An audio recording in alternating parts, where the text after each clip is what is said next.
Vous rêvez d'un prophète, il vous tend une bague, vous la mettez et le lendemain votre vie bascule, littéralement. Rêver du prophète Suleiman, alayhi salam, donc Salomon, c'est l'un des rêves les plus puissants qu'un musulman puisse faire. Mais attention, ce rêve peut annoncer la gloire, comme il peut annoncer une épreuve que l'on ne voit pas venir. On décode ça ensemble aujourd'hui. Wassalam à tous, bienvenue. Le prophète Suleiman, alayhi salam, quand on pense à lui, on pense au pouvoir, au vent qui lui obéit, aux djinns qui travaillent pour lui, aux royaumes entiers qui se soumettent à sa parole. Allah lui a donné une autorité que personne n'avait eue avant lui. Alors quand Suleiman apparaît dans un rêve, il n'est pas là par hasard. Il vient avec un message qui touche directement la place de celui qui rêve dans ce monde. Sa position, son pouvoir, sa sagesse et aussi ses épreuves, comme tous les rêves du prophète. Premier cas, la personne le voit, il est là devant elle tout simplement. Ça, c'est déjà un énorme signe. Cela signifie que cette personne est appelée à diriger, à juger, à guider les gens autour d'elle.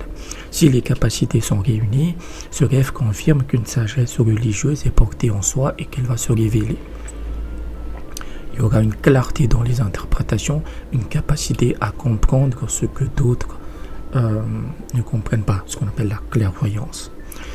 Maintenant, imaginez, il couronne la personne où il met une bague sur sa main droite, où il a fait asseoir à côté de lui sur son trône. Là, on ne parle plus de simple signe, on parle de validation divine directe. La vision devient inébranlable, la position se solidifie. Les gens commencent à venir vers cette personne pour des conseils. C'est le rêve le plus élevé dans cette catégorie. Mais voilà, rêver de Suleiman alayhi salam, c'est aussi des épreuves avec les femmes, de l'ingratitude de leur part, de la trahison. Si un homme fait ce rêve, qu'il soit vigilant dans ses relations. La femme qui lui sourit, qui vous sourit aujourd'hui, peut devenir votre ennemi le lendemain. Si la personne occupe un poste de pouvoir, comme être un maire, directeur, chef d'entreprise, ce rêve peut annoncer une destitution, mais il ne faut pas paniquer. L'autorité reviendra. On perd puis on retrouve. Ça a été le cas de Suleiman. C'est un cycle de purification du pouvoir. Et si la personne pratique la sorcellerie, les djinns ou la magie noire, ce rêve est un signe de profit. Il y aura un gain d'argent dans cette activité. Il y aura aussi un triomphe sur les ennemis. Mais il faut retenir une chose, ce gain sera temporaire et ensuite il risque de tout perdre puisque c'est de la sorcellerie. Autre signe majeur, après ce rêve, un don pour les langues peut se développer, l'arabe en particulier. La personne devient interprète, elle comprend les textes qu'elle ne comprenait pas auparavant. La clarté dans les interprétations de rêve aussi, comme si Suleiman avait transmis un morceau de sa sagesse. Et si la personne est malade, elle voit Suleiman. Rêve de Suleiman. Ce rêve annonce une guérison. Suleiman, c'est la soumission de la nature à la volonté divine. Si la nature lui obéit, la maladie va aussi se soumettre. Si la bague de Suleiman est trouvée dans le rêve, c'est le renouvellement du mandat, du poste, de la position, mais c'est aussi fascinant, c'est la manifestation d'un prodige si grand qu'il stupéfiera les gens autour. C'est-à-dire qu'on sera témoin d'un miracle. Et si on voit le bâton de Suleiman qui est pris, là, qui est cassé, c'est un mauvais signe. Cela signifie que la personne va calomnier quelqu'un, diffamer. Et si elle est malade, le bâton de Suleiman annonce sa mort. Si une femme rêve de Suleiman, alayhi salam, elle doit se méfier d'elle-même. Cela signifie qu'elle trompera son mari. Ce rêve peut aussi ouvrir une porte vers la connaissance des plantes, de l'herboristerie, la médecine naturelle, comme si Suleiman montrait les secrets de la terre qu'il dominait.